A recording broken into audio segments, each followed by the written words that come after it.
आता सर बोकड पालन करताना आपण बोकड खरेदी करतो, पण बोकड खरेदी करताना काय काय काळजी घ्यायला पाहिजे?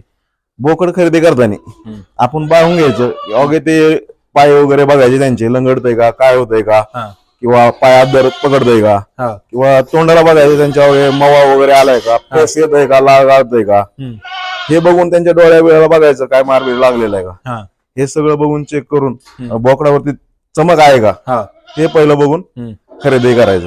तर ते दूध देत असलं तर आपल्या शेडवर ते वाढ होऊ शकत नाही त्याची, म्हणजे खुरट होईल.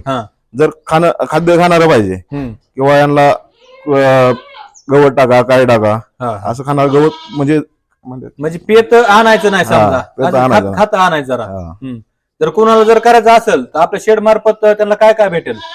आपल्या शेड मार्फत आपल्याला त्यांना बकरी पाहिजे असली आपण बकरी देऊ शकतो, खात्रीशीर काय नाही. कारण की आपण त्यांना इथं येऊन बघूनच बकरी घेऊन जावे, किंवा आपण ऍडव्हान्स मागणार नाही, काय नाही काय. तुम्ही डायरेक्ट शेडवरती या, पिल्ले पा, पसंत पडले तर घेऊन जावा.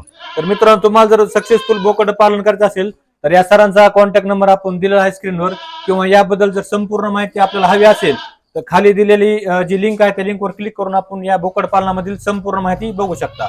धन्यवाद.